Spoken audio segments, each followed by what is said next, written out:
Hey y'all, welcome to our Georgia suburban homestead. I'm heading to the chicken house to give them some treats. I came across a donation of a lot of fruit, and you know I can't feed it all at once, but they'll get some watermelon this afternoon.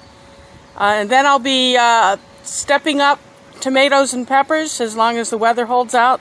It may rain on us, so this video may be made in chunks. But come with me as I head to the chicken house.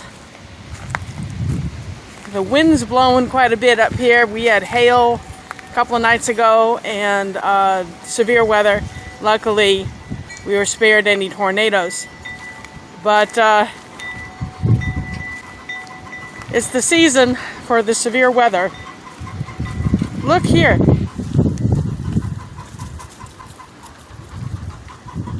My hat just blew off. Hold on. I wanted to show you what we've been doing in the hugelkultur bed. It looks really good. Broccoli, cauliflower, bok choy, and cucumbers that'll have to be covered tonight because the temperatures are going into the 30s again, and we thought we were done with the freezing temperatures. But everything's going to get covered, and I'll show you what we're going to use.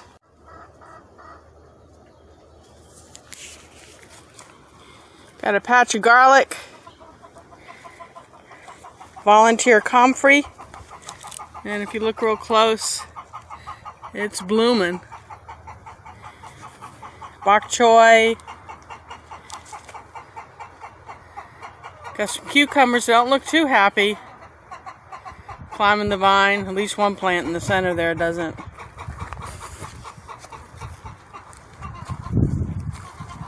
But as you see, 25 feet of broccoli and cauliflower. Got a little bit of blue Scotch kale here surrounded by fenugreek, or some people call it meti. Got the pot of red-veined sorrel, which we just ignore. Can't seem to kill it no matter how hard we try. Oh, look at these guys.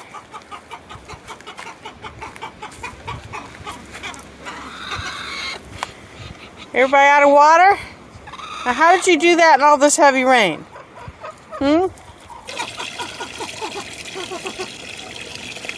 Well, we were thirsty. I'm sorry, how did you drink all that water?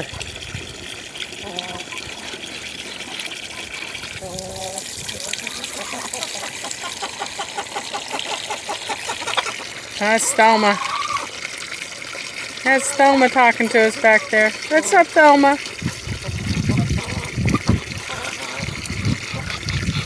Now, I know a lot of homesteaders eat their chickens, but we can't eat people, we know. And yes, animals are people too.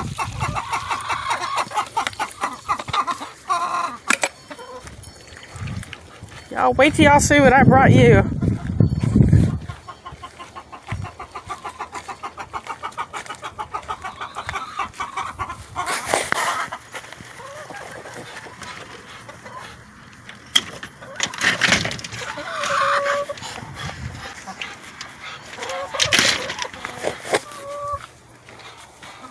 All right. What's that?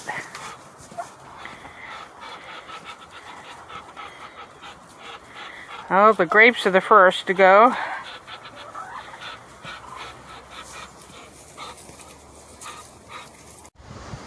We've got these windows that will lean up against the wire to cover the cucumbers a little bit later.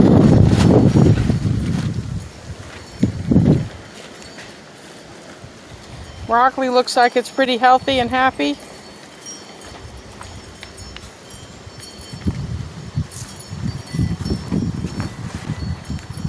The squash looks okay. It's a little sunburn. I'm going from the greenhouse directly into the soil here, and we'll have to come through and give it some fish emulsion, some natural fertilizers. These have been in the ground maybe a week. Started from seed January 30th. Let's see what kind of a harvest we get this year. There's our red vein sorrel just percolating along. Yamato long cucumbers. Hopefully they'll survive tonight. If they don't, we want more seed. More cucumbers. Wonder what's wrong with that center one. Just doesn't look happy to me.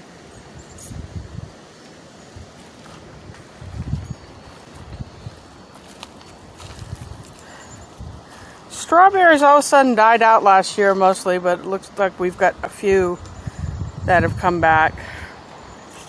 These beds last year were just jam-packed.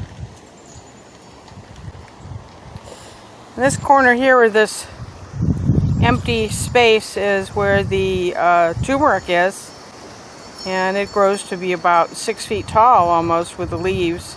Beautiful blooms. I'll be interested to see if it comes back this year after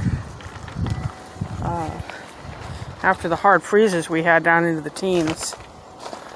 It's survived every winter for the last 8 years. Yeah, the citrus, some of it I've moved outside already. Gonna have to remember to put that in tonight.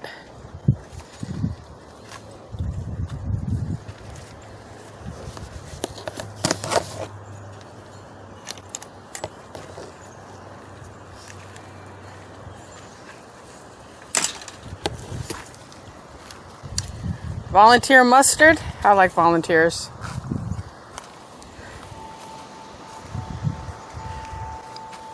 That's a Buddha's hand. Look like it's about to bust out and bloom. Other citrus blooming. Some of these are lemons. Some of them are limes. But the Buddha's hand really seems to enjoy life here.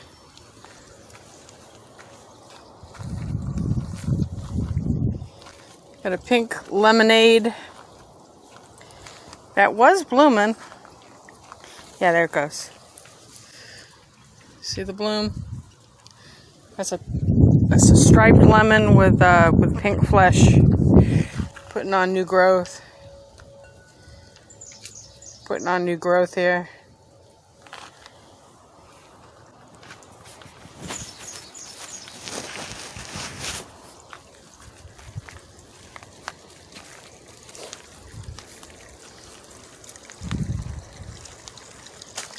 Sun is out, so the cement leaf fountain is going. I don't see too many bees today for some reason.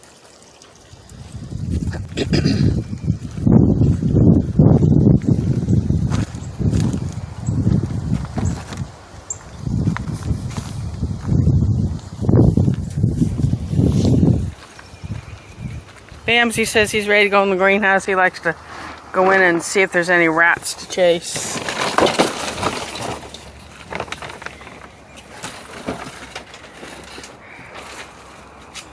So far so good for the Barbados cherry cuttings that I started. And we cover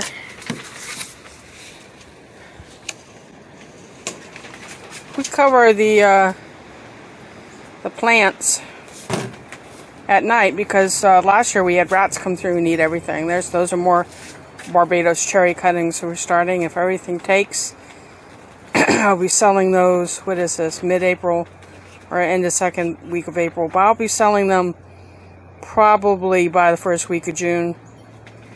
I couldn't get any in this year with customers that asked for them because they're at this size, they're going for like $30 plus shipping, and I'd have to pass those costs on, of course, and that's just, I wouldn't pay that. So I'll probably sell them for $20, $25 each once I know they're rooted and thriving. But we're stepping these up. I did about 40 plants yesterday, 40 or 50 plants yesterday. There are various types of tomatoes. Again, I've got acid reflux, so I'm growing non-red tomatoes, and these are the ones that are lagging behind coming up. Got some eggplant coming up.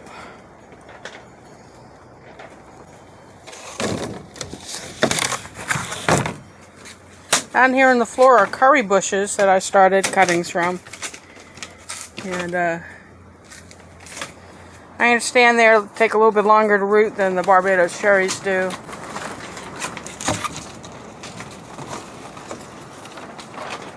But here in Georgia, you really don't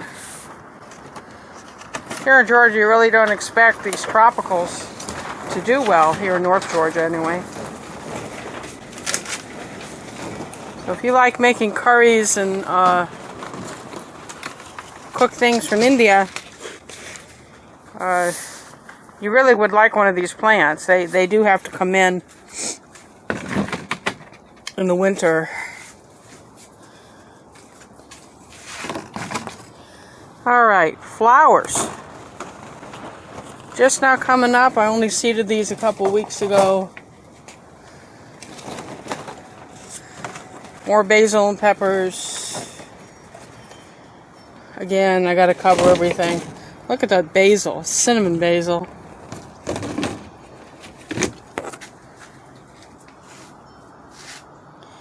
Beets. One calendula. That was hardly worth it, was it? Well, some things take longer than others.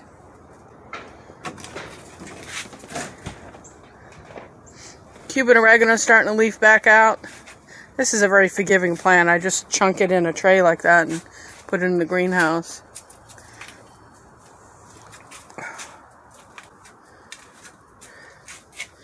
Got milkweed seed up. Tulsi. Indian holy basil. So good for you in so many ways, and such a lovely, warming, comforting tea. Really need to warm up quick out there. It's we don't set the peppers out until the nights are above 50. Otherwise they stunt and you won't get peppers until really late in the year.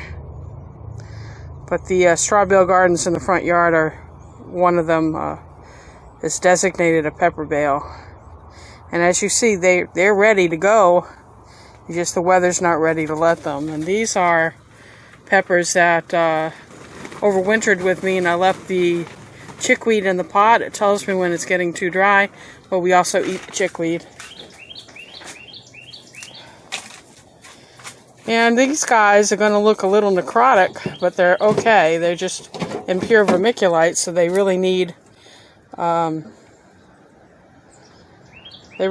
feeding and stepping up. And this is what we're going to do today, is step these up.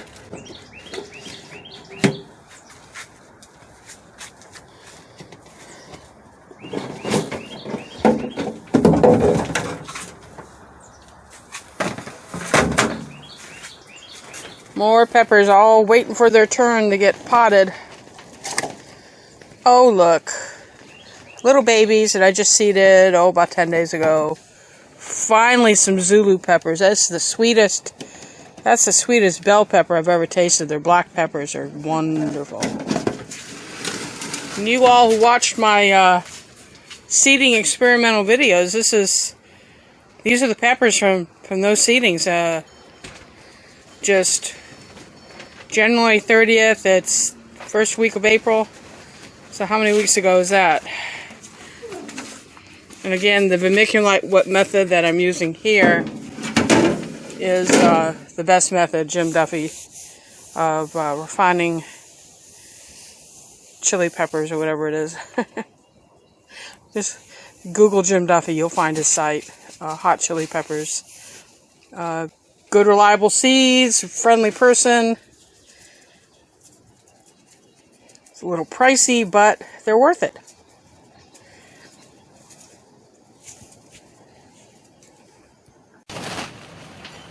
Alrighty, that's just a quick walk through, feed the chickens, and uncover the things in the greenhouse. And if it doesn't start raining, I'll shoot the video watching me step everything up. If you like what you're seeing, come on and subscribe and You know, you hit that little subscribe button there, then you hit the little black bell to tell you when I post new videos. Give me a thumbs up, help me grow my channel. Sure do like to talk to you. See ya.